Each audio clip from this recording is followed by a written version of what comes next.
নমস্কাৰ বন্ধুসকল স্বাগতম জনাইছো মোৰ আৰ্টেকা সাবজিনাল চেনেললৈ আজি আপোনালোকৰ বাবে এটা পুনৰ ভাল খবৰ আহিছে জিআইসি বিভাগৰ ফালৰ পৰা কিন্তু চাকৰিৰ বাবে পদ মুকলি কৰিছে তো ইয়াতে আপোনালোকে চাকৰিৰ বাবে আবেদন কৰিব পাৰিব ইয়াতে আপোনালোকে 110 টাতকৈ অধিক পদ মুকলি কৰি দিয়া হৈছে আপোনালোকৰ বাবে তো আপোনালোকে ইয়াতে চাকৰি কৰিব পাৰে ইয়াতে আপোনালোকৰ বয়স শিক্ষাগত অৰ্হতা কিমান লাগিব সম্পূৰ্ণ তথ্য মই ভিডিঅ'ত জনাই দিম তো আপোনালোকে ভিডিঅ'ৰ স্কিপ নকৰি হেলৈ চাব আৰু মোৰ যদি নতুন হয় চেনেলটো সাবস্ক্ৰাইব কৰিব আৰু বন্ধু-বান্ধৱীসকল ভিডিঅ' শ্বেয়াৰ কৰি দিব আৰু ইয়াৰ যে লাষ্ট ডেট হয় 14 ডিসেম্বৰ তো ইয়াৰ আগতে আবেদন কৰিব লাগিব তো বলক আমি ভিডিঅ'খনলৈ আগবাঢ়ো সো বন্ধুসকল আপোনালোকে দেখা পাইছে জিআইসি ৰিকুৱাৰমেণ্ট 2024 110টা মেনেজাৰ পোষ্ট যেটো হয় এসিস্ট্যান্ট মেনেজাৰ পদ কিন্তু ইয়াতে মুকলি কৰা হৈছে জিআইসি মানে হৈছে general insurance corporation of India এটো সুমকৈ কোৱা হয় জিআইসি তো ইয়াতে আপোনালোকৰ লাষ্ট ডেটটো আপুনি দেখা পাইছে 19 ডিসেম্বৰ আপোনালোক হাতত কিন্তু মাত্ৰ কেইদিন বাকি আছে তো আপুনি এই অপৰচুনিটিটো হাতৰ পৰা এৰি নিদিব তো আপুনি ইয়াতে আবেদন কৰিব পাৰে তো ইয়াতে নম্বৰ অফ পোষ্ট দেখা পাইছে 110টা আৰু name of post assistant manager scale 1 তো ইয়াতে দেখাই পাইছে আকৌ আপোনালোক যেটো কয় ষ্ট্ৰীম ওয়াইজ কিন্তু ভ্যাকেন্সি মুকলি কৰা হৈছে তো ফাইনান্স যেটো ষ্ট্ৰীম হয় ইয়াতে 18টা জেনাৰেলত 18টা লিগেলত 9টা এইচআৰত 6টা ইঞ্জিনিয়াৰিং 5টা আইটি 22টা আৰু একচুয়ালি 10টা আৰু ইন্স্যুৰেন্স 20টা একেটা পদ মুঠতে 110টা পদ মুকলি কৰা হৈছে তো এইবোৰ পোষ্ট যদি আপোনালোকে দৰমহাটো চাই ইয়াতে দেখা পাইছে বেসিক পে 50925 টকাৰ পৰা আপোনালোকে কিন্তু 25925 টকালৈ আপোনালোকে লাভ কৰিব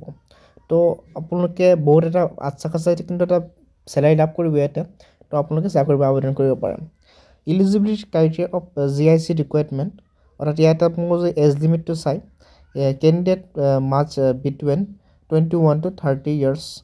আপোনালোক যে 2024 চনৰ জানুৱাৰীৰ মাহ হিচাপে আপোনালোকৰ বয়স কিন্তু 21 বছৰ ওপৰত আৰু 30 বছৰৰ তলত হ'ব লাগিব তেতিয়া আপোনালোকে আবেদন কৰিব পাৰিব আৰু এজ ৰিলেক্সেবল যদি আমি চাও permissible relaxation in upper age limit for different categories and under তো ইয়াত আপোনালোকে এসসি এসটি পাস বছৰলৈকে কিন্তু এস ৰিলেক্সেবল পাব আৰু ওবিসি যেটো হয় এটো 3 বছৰলৈকে পাৰসন উইথ ডিসেবিলিটি 10 বছৰলৈকে আপোনালোকে ইয়াতে এস ৰিলেক্সেবল পাব তো এডুকেশন কোৱালিফিকেশন যদি কথা কও ইয়াতে বিকম উইথ 60% মাৰ্কস যেটো আপোনালোক ফাইনান্স হয় এটো আপুনি বিকম কৰিব লাগিব অৰ্থাৎ 60% আপোনালোকৰ মাৰ্কস থাকিব লাগিব তেতিয়া আপুনি ইয়াতে আবেদন কৰিব পাৰে আৰু যেটো ইয়াতে এসসি এসটি হয় ইয়াতে কিন্তু 55% অৰ্থাৎ 5% কিন্তু ইয়াতে ৰিলেক্সেবল পাব তো জেনাৰেল যেটো বিভাগ হয় এটা আপোনালোকে general in any discipline with 60% এটো সেম আৰু এসসি এসটি সকলে 55% লিগ্যাল যেটো হয় লিগ্যালত আপোনালোক 60% আৰু এসসি এসটি কাৰণে 55% এইসাৰ তো সেম কন্ডিশন এতিয়া যদি আমি এপ্লিকেশন ফিস তো চাও ইয়াত দেখা পাইছে candidate have to pay a certain amount as application fee depending on their category তো আপুনি ক্যাটেগৰি ওয়াইজ কিন্তু আপোনালোকৰ যেটো ফিস হয় এটো ধৰা হৈছে সো যেটা আপোনালোকে ইউআৰ সকলে আবেদন কৰিবৰ কাৰণে আপোনাক 1000 টকা ফিস দিব লাগিব তো ওবিসি এমওবিসি কাৰণে 1000 টকা প্লাস জিএসটি আৰু এসসি এসটি যিসকল মহিলা হয় সিহঁতে কিন্তু এটকা দিব নালাগে সম্পূৰ্ণ ফ্ৰীত ইয়াত দেখা পাইছে নীল বুলি তো পিএস কেন্দ্ৰসকল কিন্তু এটকা দিব নালাগে এটো নীল তো এপ্লিকেশন মোডটো আপোনালোকৰ অনলাইন যোগে আবেদন কৰিব লাগিব আবেদন সময় আপোনালোকে কেতিয়া কৰিব লাগিব 14 ডিসেম্বৰ আগতে মই আকৌ কৈ আছো 14 ডিসেম্বৰ আগতে কিন্তু আবেদন সময় কৰি শেষ কৰি দিব লাগিব তো আপোনালোকে how to apply GIC requirement তো ইয়াৰ সম্পূৰ্ণ প্ৰসেস কিন্তু ইয়াত আপোনালোকে পাই যাব তো ইয়াত দেখা পাইছে প্ৰথমে scroll down to go important web links section click on the online application form complete your registration process by new user register now enter the next stage আপোনালোকে অনলাইন এপ্লিকেশন ফৰ্ম to ভৰিব login কৰিব লাগিব personal education details আপোনালোকে দিব লাগিব তাৰ পিছত আপুনি এপ্লিকেশন ফিস to পে কৰি সাবমিট অপচন ক্লিক কৰি কিন্তু আপোনাৰ আবেদন সমূহ হৈ যাব আৰু লগত লাষ্টত আপোনাৰ এই ফৰ্মটো কিন্তু প্ৰিন্ট কৰি ল'ব লাগিব প্ৰিন্ট কৰি আপোনালোকৰ কামটো হৈ যাব তাৰ পিছত চাব পাৰিছে ইম্পৰ্টেন্ট ডেট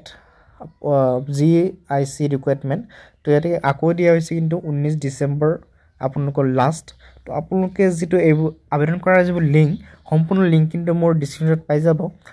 এই যেটো এডভাৰটাইজমেন্টৰ লিংকও পাই যাব আৰু এই পেজখনৰ লিংকও আপোনালোকে তাত পাই যাব এই পেজখন আহি আপোনালোকে ইয়াতে চাব পাৰিব আৰু লগতে ইয়াৰ পৰা আবেদনসমূহ কৰিব পাৰিব সম্পূৰ্ণ লিংক মই ডেসক্ৰিপচনত দি থৈছো তাৰ পৰা আপোনালোকে কৰি ল'ব তো যদি ভিডিওটো ভাল লাগে লাইক কৰিব আৰু মোৰ চেনেলটো সাবস্ক্ৰাইব কৰিব এনেকুৱা আপডেট আপুনি ডেইলি পাই থাকিব জব আপডেটবোৰ আৰু আপোনাৰ বন্ধু-বান্ধৱীক ভিডিওটো শেয়াৰ কৰি দিব যাতে হেতে এই আপডেটসমূহৰ বিষয়ে গম পায় তো আজি আছিলে এইখিনিয়ে আপোনালোক ভাল খবৰ তো লগ পাম অন্য এটা ভিডিঅ'ত ধন্যবাদ